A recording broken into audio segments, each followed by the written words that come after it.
Oh, there's some, can you hear that? Listen to that. Some chunky cards there.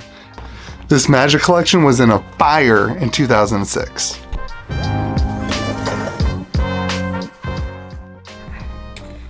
Well, what is going on, everyone? Welcome back to Kitchen Table TCG. My name is Louie. I hope you're having yourself a fantastic day. Hey, if the videos don't look quite as polished with lights and things, I just want to let you guys know I broke my foot this week, tripping off of my daughter's shoe and down the stairs. So things are going to be a little bit more shaky and hoppy as we go, but we still need to make content. We still got to keep it going. We have a business to run. I don't know if you guys know this. We have a business to run. For those of you who are gold wizards in the Discord server who order product, I don't think there's going to be a big shift. I got to figure out some staff to help me get orders out and that kind of stuff. But there might be just some delays of time, a couple days, that kind of thing, as I figure out how to get people to help me move boxes around, as I'm non-weight bearing for 6 weeks. So that'll be fun. We'll talk about that more, not that much. But today we got an awesome collection that actually came into the store. It's a bunch of cards that were in a fire in 2006. I took it as an opportunity to pick up a collection and share what a fire looks like to your Magic the Gathering cards. Alrighty, everybody. Now, of course, we have this wonderful storage box. I'm not sure if any of you guys had this powered speaker system back in the day, but this is straight out of 2006. A guy locally was actually, he said his house burned down, and the cops, or the police, the fire, whatever, were able to save some things. And this is the Magic cards that made it out of the fire. So kind of a wild collection. Wanted to show you guys what that looks like when cards get sprayed down. He said some of them, were in sleeves and deck boxes and that kind of thing. And he did have some dual lands, a Time Vault, an Underground Sea, and a Mishra's Workshop. So I'll show you these, the kind of heavier hitters, and then if you want to stick around for the non-heavier hitters, it's kind of fun to go through and talk about this stuff. I forgot to say in this video, we are always buying collections, so you can reach out to me at KitchenTableTCG@gmail.com, and there's your Verdant Force old school proxy, baby. But this is the importance, these cards are still sleeve playable. They're HP damage. They don't smell like smoke that much. I mean, a little bit. There's a little smell of smoke, but it doesn't smell like, smoker's smoke, which happens all the time. But they are, playable. He said a lot of the cards were in sleeves, and those worked out better. I think most of the dual lands are the ones that he was talking about, because those are, still pretty good. You'll see some of the other cards are stuck together and took a little bit heavier damage. So we got a Bayou, a volcanic island. We got a tropical right there.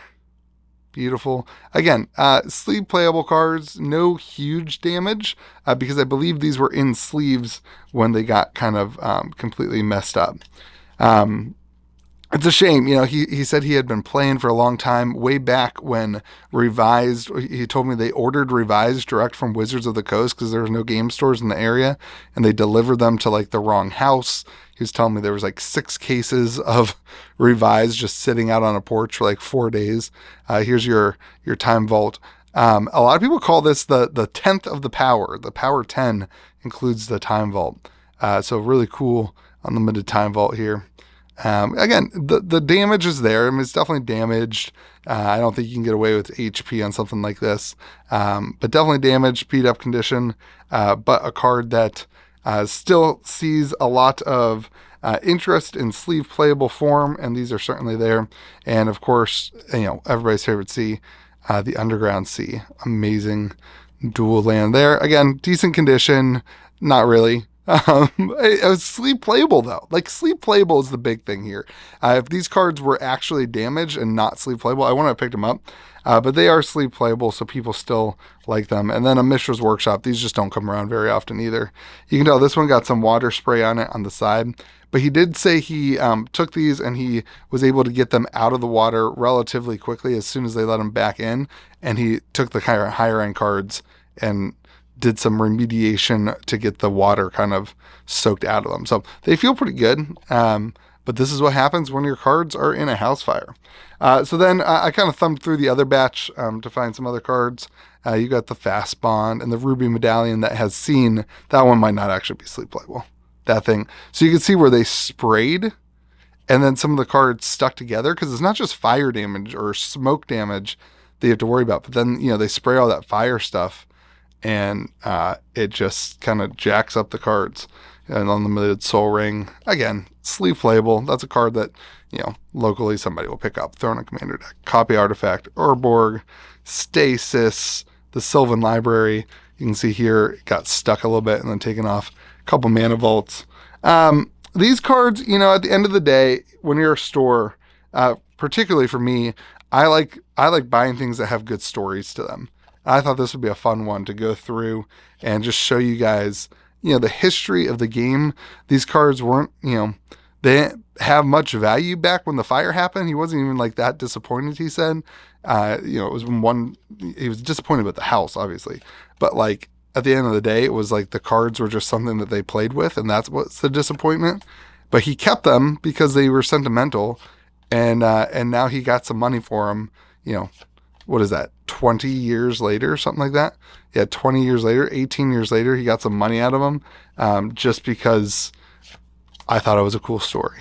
So you can see they got sprayed, and then the edges of the cards when they came apart, the edges of the cards got beat up. These ones have a little bit more, you can tell he didn't take the time to get the water out of them, so they're a little bowed. I think you could probably still get away. I mean, there's nothing that much valuable here. You probably get away with sleeve playable on these. I don't know. These will not get sold, these ones. This is mostly just to tell you the story. I actually was just buying the higher end stuff from him. He brought in, these 6 or whatever, these 5. And I said, hey, what's the story on this? And he told me the story. I said, well, do you have other cards? Because I would love to, I'll give you a little bit extra money to be able to tell this story of cards that got stuck in a fire and sprayed down, and show you guys what it looks like. So one of the ways to avoid this, obviously in 2006, this didn't have much value, but now in 2025 or whatever we are, you can buy fireproof safes, a gun safe. If you have a collection that's worth 10 grand and you spend $500 on a gun safe that is waterproof, that's super helpful. A gun safe, most gun safes have some sort of I don't know if I can say that on YouTube. Oops. Oh well. They have, fireproof and water resistant or whatever. And if the cards are up on I keep mine up on the top shelf. Most of the good cards are on the top shelf. So they'd be out of it if we had a huge flood in the house or something. They'd be out of a lot of the damage. The Flame Stick Courier, Prospector. You can see this is just mostly bulk, even in nice, good condition.